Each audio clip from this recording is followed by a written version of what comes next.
Three things: Fulham at Wembley, Championship playoff final, the richest game in club football, is almost upon us. On Saturday the 26th of May, a date not without significance in Aston Villa's history, we return to the National Stadium for the first time since we beat Liverpool in that memorable FA Cup semi-final 3 years ago. I say the semi-final because I think it's fair to say that although we won and were due back to play in the final against Arsenal, we spectacularly failed to turn up on that particular occasion. Anyway, water under the bridge. Although it is more than a little crass to focus on the financial implications of this match, we find ourselves days from the biggest and most significant game of the past 36 years. A place in the Greed League is at stake, with the thick end of £200 million ready and waiting to swell the club's coffers over the next couple of seasons and banish financial fair play concerns to the dustbin of history. Winner takes all, and the loser remains mired in the Championship, planning away days at Brentford and Wigan, rather than, Huddersfield or Bournemouth. Put that way, another season in the Championship suddenly doesn't seem any less glamorous. In all seriousness, we need to get promoted.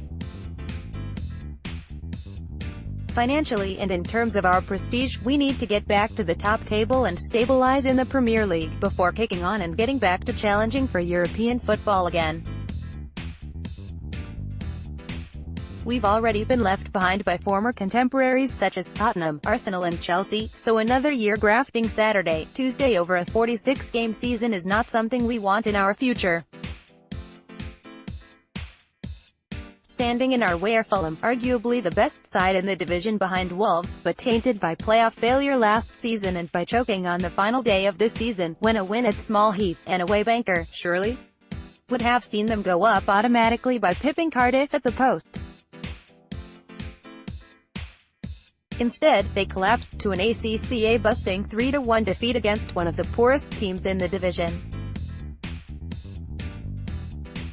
I don't think anyone would have begrudged them automatic promotion, but fail miserably they did, and now they've had to join us in doing it the hard way. As good as Fulham may be, I imagine they will be pretty comfortable having to play us rather than the one-dimensional Middlesbrough. Historically, we are very evenly matched. In 68 previous encounters, Villa have won 23, as have Fulham, with 22 drawn. Since the year 2000, we've met 30 times, with Villa winning 11 to Fulham's 8, with 11 drawn. Although the Cottagers have won 5 of the last 8 matches, and the last draw was back in 2013.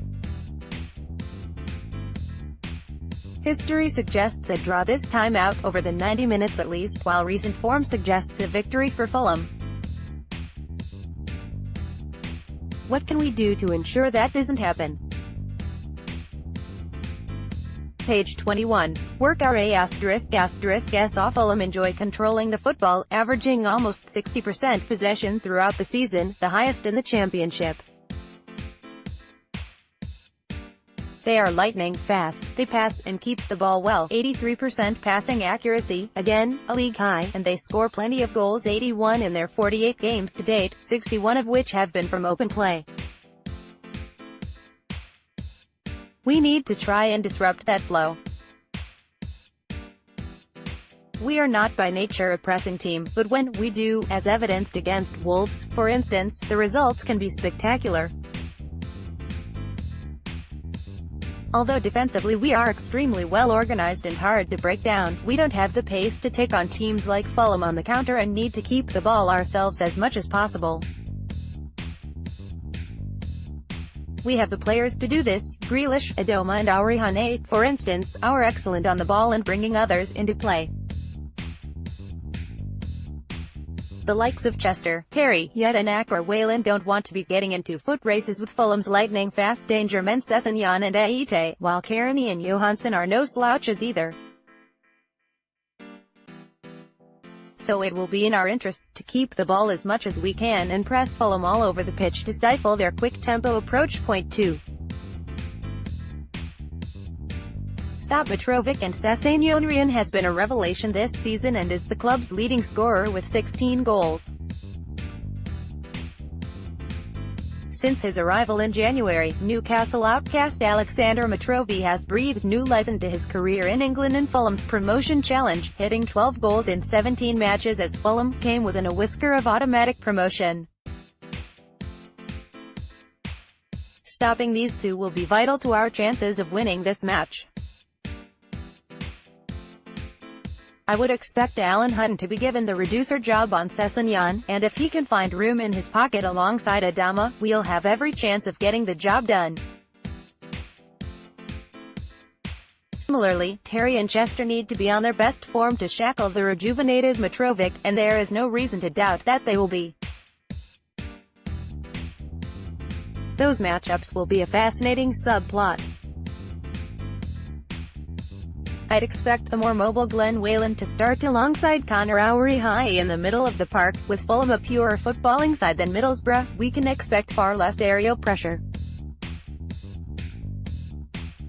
Winning their respective matchups will be key as well.